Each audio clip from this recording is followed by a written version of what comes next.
ತುಂಗಭದ್ರಾ ಜಲಾಶಯದ crust gate ಕಟ್ಟಾಗಿತ್ತಲ್ಲ, ಅದೇ ವಿಚಾರಕ್ಕೆ ಸಂಬಂಧಪಟ್ಟಂತೆ ಇದೀಗ ಆ ಕ್ರಸ್ಟ್ ಗೇಟ್ ಅಳವಡಿಸಲಿಕ್ಕೆ ಅನೇಕ ರೀತಿಯ ರಸಾಹಸ ನಡೀತಾ ಇದೆ.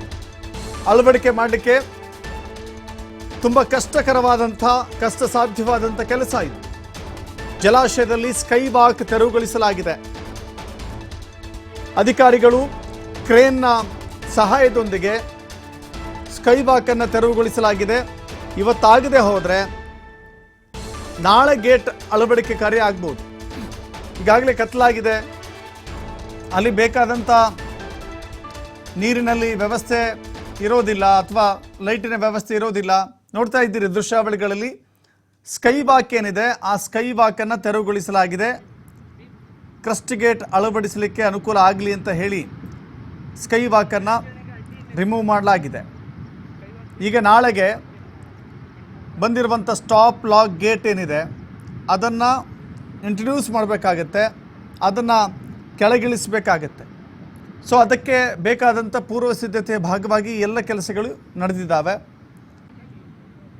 ಡ್ಯಾಮ್ನ ತಜ್ಞರಿದ್ದಾರೆ, ಪರಿಣಿತರಿದ್ದಾರೆ, ಅಧಿಕಾರಿಗಳಿದ್ದಾರೆ, ಸಿಬ್ಬಂದಿ ಇದೆ. ಸೊ ಹೀಗಾಗಿ ಆ ಕ್ರಸ್ಟ್ ಗೇಟ್ ಅಳವಡಿಕೆ ಕಾರ್ಯದಲ್ಲಿ ನಿರತರಾಗಿದ್ದಾರೆ. ಬಟ್ ಒಂದೊಂದೇ ಅಡಚಣೆಗಳು ಕಾಣಿಸ್ತಾ ಇದ್ದಾವೆ. ಆ ಅಡಚಣೆಗಳನ್ನು ಹಂತವಾಗಿ ಕ್ಲಿಯರ್ ಮಾಡಿಕೊಂಡು ಹೋಗುವಂಥ ಕೆಲಸವನ್ನು ತಂಡ ಮಾಡ್ತಾ ಇದೆ. ಈಗ ಕ್ರಸ್ಟ್ ಗೇಟನ್ನು ಮೇಲಿನಿಂದ ಕೆಳಗಿಳಿಸಬೇಕು ಅಂತ ಹೇಳಿದ್ರೆ ಸ್ಕೈ ವಾಕ್ ಇರಬಾರ್ದಲ್ವಾ. ಸ್ಕೈ ವಾಕ್ ಇದ್ದರೆ ಕೆಳಗಿಳಿಸಲಿಕ್ಕೆ ಅಡೆತಡೆಯನ್ನು ಉಂಟು ಮಾಡುತ್ತೆ. ಸೊ ಹೀಗಾಗಿ ಅದನ್ನು ತೆರವುಗೊಳಿಸಿ ಅದೇ ಜಾಗದಲ್ಲಿಯೇ ಅಥವಾ ಅದರ ನೇರವಾಗಿ ಕ್ರಸ್ಟ್ ಗೇಟನ್ನು ಜೊತೆಗೆ ನೋಡಿ, ಹರಿಯೋ ನೀರಿನಲ್ಲಿ ಕ್ರಸ್ಟ್ ಗೇಟನ್ನು ಅಳವಡಿಸೋದಿದೆಯಲ್ಲ ಅಥವಾ ಸ್ಟಾಪ್ ಲಾಕ್ ಗೇಟನ್ನು ಅಳವಡಿಸೋದಿದೆಯಲ್ಲ, ಇದು ಬಹಳ ಚಾಲೆಂಜಿಂಗ್ ಕೆಲಸ, ಸವಾಲಿನ ಕೆಲಸ. ಸೊ ಹೀಗಾಗಿ ಹರಿಯುವ ನೀರಿನಲ್ಲಿ ಅಳವಡಿಸುವ ಕಾರ್ಯ ಇವತ್ತು ಸಂಪೂರ್ಣ ಆಗಿಲ್ಲ. ಆಲ್ಮೋಸ್ಟ್ ನಾಳೆ ಕಂಪ್ಲೀಟ್ ಆಗುವಂಥ ಸಾಧ್ಯತೆಗಳಿದೆ. ಅದನ್ನು ಕಂಪ್ಲೀಟ್ ಮಾಡ್ತೀವಿ ಅಂತ ಹೇಳಿ ತಂಡ ಹಾಗೂ ಪರಿಣಿತರು ಹೇಳ್ಕೊಂಡಿದ್ದಾರೆ. ಮತ್ತಷ್ಟು ಮಾಹಿತಿ ನಮ್ಮ ಪ್ರತಿನಿಧಿ ನಾಗರಾಜ್ ನೀಡ್ತಾರೆ. ನಾಗರಾಜ್, ಈಗ ಸ್ಕೈ ವಾಕ್ ತೆರವುಗೊಳಿಸಲಾಗಿದೆ, ಆದರೆ ಇಷ್ಟೊತ್ತಿನಲ್ಲಿ ಕತ್ತಲಾದ ನಂತರದಲ್ಲಿ ಅದನ್ನು ಅಳವಡಿಕೆ ಕಷ್ಟ ಸಾಧ್ಯ ಅಂತ ಅನ್ಸುತ್ತೆ. ಮೋಸ್ಟ್ಲಿ ನಾಳೆಗೆ ಇದೆಲ್ಲವೂ ಕೂಡ ಮುಂದೂಡಿಕೆ ಆದಂತೆ ಕಾಣಿಸ್ತಾ ಇದೆ. ನಾಗರಾಜ್, ದರ್ಶತ್, ಏನು ತುಂಗಭದ್ರಾ ಜಲಾಶಯದ 19ನೇ ಕ್ರಸ್ಟ್ ಗೇಟ್ ಕೊಚ್ಚುವುದು ಪ್ರಕರಣ ಸಂಬಂಧಪಟ್ಟಂತೆ ಸತತ 5 ದಿನಗಳಿಂದ ಸ್ಟಾಪ್ ಲಾಕ್ ಗೇಟ್ ಅಳವಡಿಸಲು ಕೂಡ ಅಲ್ಲಿನ ಜಲಾಶಯದ ತಜ್ಞರಂತ ಕನ್ನಡ ನೀಡುವ ನೇತೃತ್ವದ ತಂಡ ಹೊತ್ತು ಬಹಳಷ್ಟು ಹರಸಾಹಸ ಪಡ್ತಾರೆ ಅಂತ ಹೇಳ್ಬೋದು.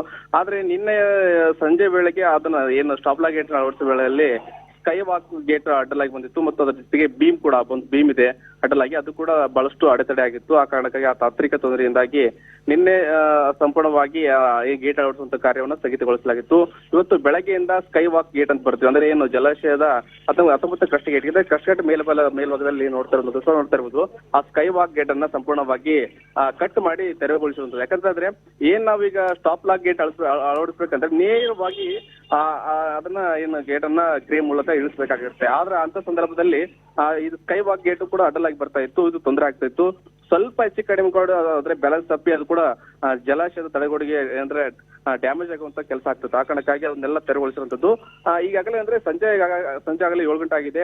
ಈ ಕಾರಣಕ್ಕಾಗಿ ಜಲಾಶಯದ ಸುತ್ತಮುತ್ತ ಬಹಳಷ್ಟು ಲೈಟಿಂಗ್ ವ್ಯವಸ್ಥೆ ಮಾಡ್ಕೊಂಡಿದ್ದಾರೆ. ಜಲಾಶಯ ತಕ್ಕಂತ ಕನ್ನಡ ನಾಯ್ಡು ಹೇಳ್ತಿದ್ದಾರೆ, ಇಲ್ಲ ಹೇಗಾದ್ರೂ ಮಾಡಿ ಇವತ್ತು ನಮಗೆ 5 ಸ್ಟಾಪ್ ಲಾಕ್ ಗೇಟ್ ಅನ್ನು ಅಳವಡಿಸಬೇಕು, ಆದ್ರೆ ಅದರಲ್ಲಿ ಇವತ್ತು ಹೇಗಾದ್ರೂ ಮಾಡಿ 1 ಗೇಟ್ ಆದ್ರೂ ಅಳವಡಿಸುವಂತ ಕೆಲಸ ಮಾಡ್ತೀವಿ, ಲೈಟಿಂಗ್ ವ್ಯವಸ್ಥೆ ಮಾಡಿಕೊಡಿ ಅಂತ ಹೇಳಿರುವಂತದ್ದು. ಆದ್ರೆ ಇವತ್ತು ಆ ಲೈಟಿಂಗ್ ವ್ಯವಸ್ಥೆ ಯಾವ ರೀತಿ ಪೂರಕವಾಗಿ ಆ ಸ್ಟಾಪ್ ಲಾಕ್ ಗೇಟ್ ಅಳವಡಿಸೋ ನಿಟ್ಟಿನಲ್ಲಿ ಅವರಿಗೆ ಪೂರಕವಾಗಿ ಬರುತ್ತೆ ನೋಡ್ಬೇಕು. ಆದ್ರೆ ಇವತ್ತು ಎಷ್ಟಾಗಲಿ 8 ಗಂಟೆ ಆಗಲಿ ಅಥವಾ 9 ಗಂಟೆ ಆಗಲಿ 1 ಸ್ಟಾಪ್ ಲಾಕ್ ಗೇಟ್ ಅನ್ನು ಅಳವಡಿಸಿ ಅಂತ ಹೇಳಿ ಹೇಳಿರುವಂತದ್ದು. ಅದು ಒಂದ್ ವೇಳೆ ಏನಾದ್ರು ಲೈಟಿಂಗ್ ವ್ಯವಸ್ಥೆ ಬೆಳಕು ಚೆನ್ನಾಗಿದೆ ಖಂಡಿತಗಳು ಆಗುತ್ತೆ. ಒಂದ್ ವೇಳೆ ಏನಾದ್ರು ಸಮಸ್ಯೆ ಲೈಟಿಂಗ್ ಸಮಸ್ಯೆ ಆದ್ರೂ ಬೆಳಕಿನ ಸಮಸ್ಯೆ ಆದ್ರೆ ಖಂಡಿತಲು ಕೂಡ ಆ ಬೆಳಗ್ಗೆಯಿಂದ ನಾಳೆ ಬೆಳಗ್ಗೆ ಆದ್ರೂ ಖಂಡಿತವಲ್ಲೂ ಅದ್ರ ಸ್ಟಾಪ್ ಲಾಕ್ ಗೇಟ್ ಅಳವಡಿಸುವಂತ ಕೆಲಸ ನಾವು ಮಾಡ್ತೀವಿ ಅಂತ ಹೇಳಿರುವಂತದ್ದು.